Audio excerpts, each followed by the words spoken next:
So hello everyone, welcome back to this channel. Few days strategy का बारे में cat 23 का इस वीडियो में बात करूंगा। जरा सा ध्यान दे के सुनो क्योंकि विच इज़ मोस्ट इम्पोर्टेंट और कुछ दिन बचा हुआ है।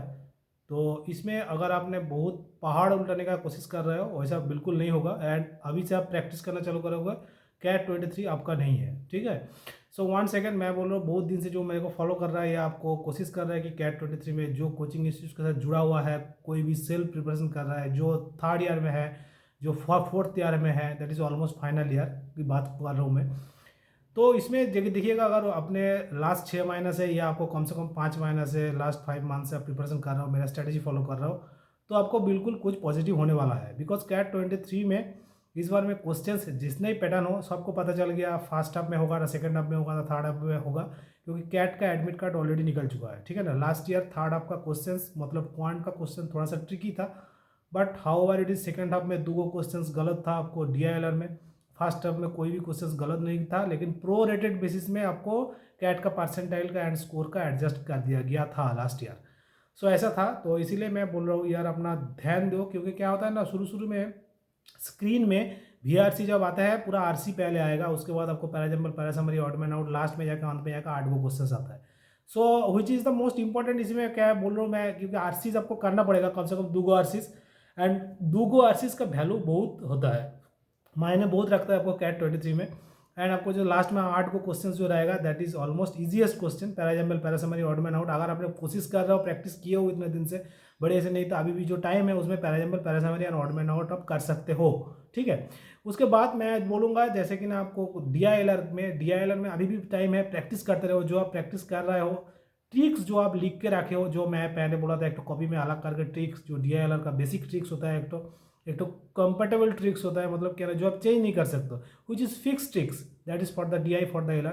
DI के लिए आपको क्या करना पड़ेगा, परसेंटेज, एवरेज, आपको रेशियो, एंड आपको जो वैदिक मैथ्स आपको अच्छा से करना पड़ेगा। तो that is basically base of the DI। And DI का इरिथमेटिक का प्रॉब्लम, जैसे कि ना आपको मिक्सर एलिगेशन का प्रॉब्लम, आपको जो मतलब प्रॉफिट एंड लॉस का प्रॉब्लम, उसके बाद आपको डिस्काउंट का प्रॉब्लम, उसके बाद आपको इंटरेस्ट का problem, compound interest, simple interest, कोई भी इंटरेस्ट को आपको मतलब क्या ना प्रॉब्लम को आपको पैराग्राफ से आपको आ सकता है DI में। DI is basically the part of mathematics and not a part which is mathematics and which is quant. And you know that is the LR का थोड़ा सा ट्रिक्स रहता है, जैसे कि लॉजिकल रीजनिंग का। उसमें लॉजिकल रीजनिंग, जो बेसिक लॉजिकल रीजनिंग जो हम लोग जैसे कि ना दूसरा कॉम्पिटिटिव एग्जामिनेशन आता है, उससे बहुत ज़्यादा ट्रिकी क्वेश्चंस आते हैं। तो 2 DI एंड 2 LR, कम से कम 1 DI 1 LR आपको करना ही पड़ेगा, नहीं तो 2 DI नहीं तो 2 LR आपको करके आना पड़ेगा, तब जगह आपको 99.99% आएगा। एंड जब मोस्ट इंपॉर्टेंट होते क्या ना जो क्वांट, तो क्वांट में अगर मैं आपको बोल रहा हूँ यार, अपना जो कॉपी में आप जो जितना सारा फार्मूला, जितना सारा ट्रिक्स, जितना सारा शॉर्टकट मेथड, जितना सारा बेसिक थिंग्स जो आप लिख के रखे, उसको डेली से डेली पढ़ाई करो। सुबह में उठ के एक बार, रात को सोने का टाइम पे एक बार पढ़ाई करो। एंड जो मैं बोल रहा हूँ आपको important thing, that is the mensuration, geometry, coordinate geometry, functions का प्रॉब्लम। फंक्शंस का मतलब क्या है ना, रेंज, डोमेन, रेंज, फंक्शन, इसका जो प्रॉब्लम एक तो बिल्कुल आता है कैट में। लॉगरिथम का प्रॉब्लम बिल्कुल आता है। एमएल खन्ना का जो IIT मैथमेटिक्स है ना, उसको अभी देख लो, जस्ट 2 दिन आप देखोगे, उसमें आपको सोल्यूशन भी किया हुआ रहता है। जिसको नहीं हो पाता है वो सोल्यूशन देखना, जिसको हो पाता है वो सोल्यूशन मत देखो, क्योंकि मैं पहली बार बोलता हूँ जैसे कि ना, सॉल्यूशन देखना बहुत बुरा है। क्योंकि क्या होता है ना, DILR में हम लोग क्या करते हैं, पीछे मुड़ के सॉल्यूशन देखते हैं, that is almost the bad thing. मतलब क्या ना, वन ऑफ द वर्स्ट चीज़ हम लोग का वही है स्टूडेंट लोगों का, जैसे कि ना हम लोग पीछे मुड़ के सॉल्यूशन देख लेते हैं पहले। तो मत देखो, क्योंकि प्रैक्टिस करो, ब्रेन स्टॉर्मिंग करो, आपको IQ को जो है ग्रोथ करने का कोशिश करो, तब जाके आपको फाइनल एक तो जगह में पहुँचोगे।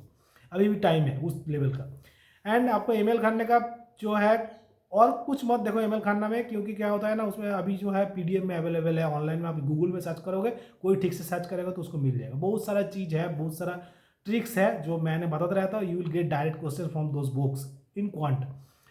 उसके बाद आपको एरिथमेटिक, 22 को क्वेश्चन जो एरिथमेटिक का प्रॉब्लम रहेगा, उसमें मतलब क्वांट का जो प्रॉब्लम रहेगा, उसमें 10-11 क्वेश्चन एरिथमेटिक रहेगा। 50% of question will be come from the arithmetic. उसमें से 7-8 को क्वेश्चन आपको टीटा वाला क्वेश्चन रहता है, उसमें नेगेटिव मार्किंग नहीं रहता है, यही बात है। एरिथमेटिक का क्वेश्चन 10-11 को रहेगा एंड मिला के। तो mixture allegation, compound interest, simple interest, आपको प्रॉफिट लॉस डिस्काउंट, आपको ट्रेन का problem, time speed distance, board stream का प्रॉब्लम, ये सब बहुत इंपॉर्टेंट प्रॉब्लम है। उसके साथ साथ क्या है ना, percentage, average, ratio, proportion and वैदिक मैथ्स। ओके, एंड जो है टाइम, कैलेंडर एंड जो basic things, that is the your day calculation, your आपको जो क्या पूछेगा ना, 28 ऑफ फरवरी 2000 साल में कौन सा डेट था, 15 अगस्त 1947 कौन सा डेट था, ऐसा क्वेश्चंस कभी कभी आते हैं क्वांट में, because that is also related to logical reasoning, but how it is related to quant. पहले 2017 में, 2010 में ऐसा क्वेश्चंस आते थे।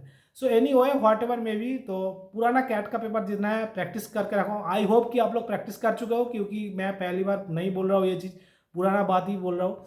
ध्यान दो पढ़ाई पे, and the most important criteria nowadays is that you have to remember those things whatever you practice.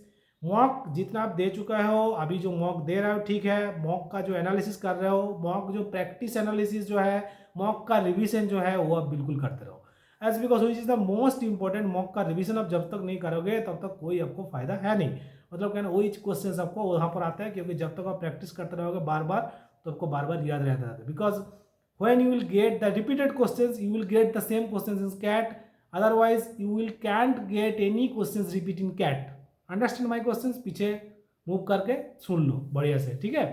And the most important criteria of the colleges क्या है ना, जो अभी देखो यार, कुछ कुछ कॉलेज में क्या कर रहा है ना, आपको परसेंटाइल जो है सेक्शनल कट ऑफ रहेगा, IIM में खास करके तो रहेगा ही, एंड आपको कम से कम आपको 99.9x, अगर आप जनरल इंजीनियर मेल हो, जनरल इंजीनियर फीमेल हो, या आपको नॉन इंजीनियर्स हो 99.98 पॉइंट समथिंग नहीं होने से आपको कैप IIM में नहीं मिलेगा इस बार, क्योंकि कंपटीशन हाई होता जा रहा है। उसके बाद जो most important thing of DI is that उसमें आपको हाई स्कोर करना ही पड़ेगा, क्योंकि DILR इस बार टफ आएगा, क्योंकि IIM लखनऊ पेपर सेटर है। VARC एंड क्वांट थोड़ा सा ईजी आएगा। अगर आपने बहुत क्वांट प्रैक्टिस कर रहा हो यार, अपना जो है ट्रिगोनोमेट्री, मेंसुरेशन, मिला जुला के एल्जेब्रा एंड आपको अरिथमेटिक बहुत प्रैक्टिस कर रहा है तो आपको बेड़ा पार हो जाएगा। अगर नहीं कर रहा तो नहीं होगा। एंड आपको जो बेसिक जो चीज़ है वो आपको ध्यान पे रखना है, मतलब ग्रिप में रखना है, तब जाके फाइनली आप कन्वर्ट कर पाओगे। एंड टेंशन बिल्कुल नहीं लेना है। शुरू शुरू में आपको आरसीज आएगा, जब ठंडी में जाकर बैठोगे, जिसका फर्स्ट टर्म में पेपर रहेगा, आरसीज पहले आएगा। आरसीज में दिक्कत आएगा क्योंकि स्कैन किया हुआ क्वेश्चन पेपर रहता है, मतलब कह रहा है डायरेक्ट क्वेश्चन रहेगा नहीं रहेगा, स्कैन किया हुआ रहेगा, उसको देख के करना पड़ेगा। एंड आरसीज का जो क्वेश्चन है वो कैसा रहेगा ना, which is not in given in the paragraph, which is not mention in the paragraph, ऐसा करके नेगेटिव को अफर्मेटिव क्वेश्चन आते हैं, ठीक है। तो इतना दिन से मैं पहली बार नहीं बोल रहा हूँ, बहुत पहले भी बता चुका हूँ ये सब चीज़, तो मैं रिकॉल कर रहा हूँ, रिमेंबर कर रहा हूँ ये सब चीज़ को, विच इज़ मोस्ट इंपॉर्टेंट, जो क्या 23 दे रहा है यार, अपना टाइम आप आ गया, पूरा प्रिपरेशन हाई है उसका। So the criteria is that this is the same, but however it is you have to practice that. And Telegram channel में मेरा कनेक्ट हो जाइए, वहाँ पर बहुत सारा आपको कॉलेजेस का फॉर्म फिलअप जो है वो पूरा मिलता रहेगा आपको। एंड उसके साथ साथ जो है मैं आपको बताने दे रहा हूँ कि बहुत सारा चीज़ आपको जो एग्जामिनेशन का फॉर्म फिलअप अभी नहीं कर रहा हूँ। स्नैप का 30 नवंबर तक का फॉर्म फिलअप हो रहा है, जेट का अभी भी लास्ट है, 30 नवंबर तक चलता रहेगा। तो अगर आपने नहीं फॉर्म फिलअप किए हो तो कर दो। अगर आपने कैट का ऊपर, कैट में इस बार बहुत ज़्यादा कंपटीशन भी है, एंड आपको इंस्टीट्यूट भी है, जैसे कि ना IIFT आके घुस गया, यहाँ पर आपको IIM मुंबई आके घुस गया, बहुत सारा चीज़ हो चुका है, but you have to do your best. Okay, so once again thanks for watching this video. Please do like, share, comment and subscribe to my channel, and don't forget to hit the bell icon. Thank you, best of luck, God bless you guys, let's hope for the best. Thank you.